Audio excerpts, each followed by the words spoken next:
bien dans son job pour parler de la transparence salariale. Alors c'est un peu un angle mort, pour ne pas dire un sujet tabou dans les entreprises, c'est-à-dire afficher les salaires pour savoir combien est payé le collègue de bureau à côté, parce que c'est souvent des objets d'ailleurs un peu de jalousie, de cancan, de rumeurs, et on en parle avec Laura Gruberman. Bonjour Laura. Bonjour. Vous êtes directrice activité Work, Reward et Career chez WTW France.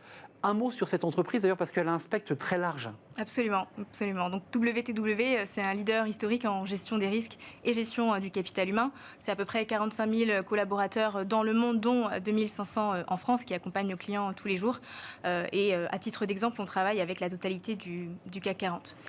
À titre plus personnel, moi je suis consultante en organisation du travail et stratégie de rémunération globale, et donc simplement j'aide mes clients à définir la manière dont le travail est organisé pour répondre à leurs enjeux de croissance et de performance, et surtout la manière dont ils peuvent rétribuer ce travail de façon attractive, mais aussi bien sûr de façon équitable. Alors ce qui est intéressant chez vous, chez WTW France, et d'une manière générale, c'est que vous prônez la transparence salariale et que vous la prôniez bien avant la directive européenne de 2023 qui oblige les employeurs à fournir des informations sur les niveaux de rémunération moyens des salariés qui effectuent un travail identique, parce que c'est souvent là où il y a la tension. D'abord, chez vous, vous la prônez, cette transparence ? Alors, chez WTW, effectivement, on a déjà en place un certain nombre de structures qui sont communiquées historiquement auprès des salariés. Donc, quand on parle de structure, on parle par exemple de grades. Donc ça, c'est des éléments qui sont déjà plutôt transparents en entreprise. Ce qu'on communique aussi aujourd'hui, c'est par exemple les niveaux de bonus, de rémunération variable, qui sont attenants justement à ces grades-là. Donc ça fait partie des choses, effectivement, qui sont déjà communiquées. Alors, entreprise américaine, me semble-t-il.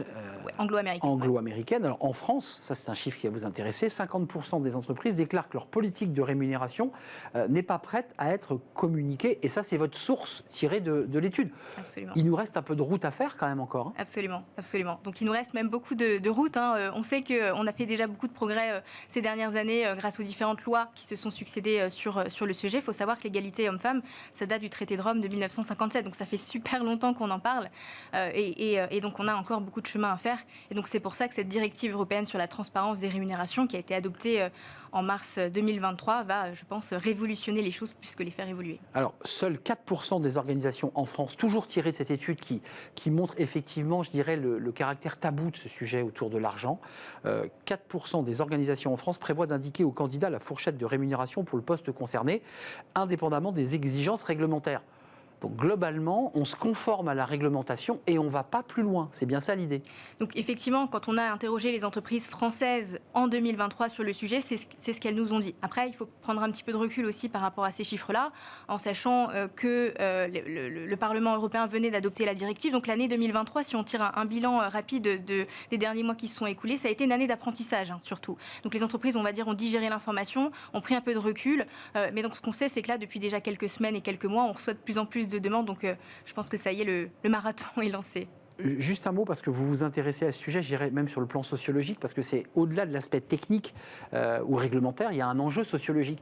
Qu'est-ce que ça apporte à une entreprise, j'allais dire, d'afficher la couleur en matière salariale ? C'est quoi l'utilité pour leur donner envie à ces entreprises françaises ? Alors déjà parce qu'effectivement le sujet d'égalité homme-femme c'est un sujet d'actualité, ça fait partie de l'évolution des attentes qu'on observe, que ce soit de la part du législateur, donc ça on vient d'en parler, mais aussi des attentes de la part des salariés, des attentes de la part de la société de manière générale, et donc effectivement la rémunération n'est plus le seul, si ce n'est le premier, plus le seul facteur de choix de la part des candidats aujourd'hui. Ils veulent se retrouver dans les valeurs de l'entreprise, ils veulent se retrouver dans la culture de l'entreprise, et donc offrir des perspectives qui sont plus transparentes et plus équitable, et le prouver, au-delà de le dire, il faut être capable de le prouver. Je pense que c'est un facteur d'attraction et de rétention des talents clés. Et ce dernier chiffre, parce que cette étude est très riche, allez sur le site WTW France pour la découvrir dans son intégralité, parce que je sais beaucoup d'entreprises engagées, 42% de ces entreprises communiquent ou envisagent de communiquer l'intégralité de leur grille salariale, qui vient un peu matiner le chiffre des 50%. Donc ça veut dire quand même qu'il y a des entreprises qui sont réellement engagées ou qui s'apprêtent à le faire.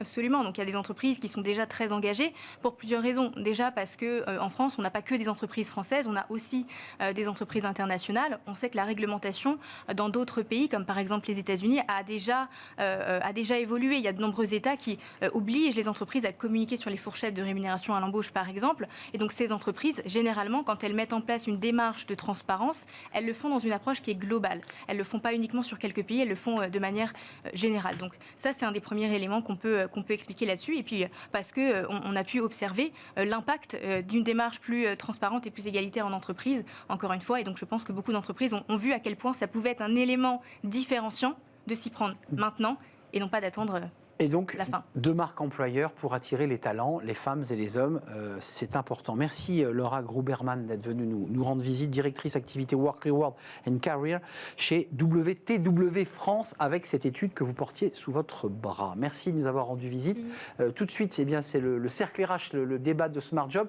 Les emplois non télétravaillables. Bah oui, tout le monde, et on s'en souvient d'ailleurs pendant la période Covid, tout le monde n'a pas pu télétravailler ou partir à la campagne, se réfugier devant son ordinateur. Comment fait-on? Quelle est la situation de ces salariés? On en parle avec deux acteurs, justement, avec des métiers qui ne sont pas télétravaillables. C'est le cercle RH.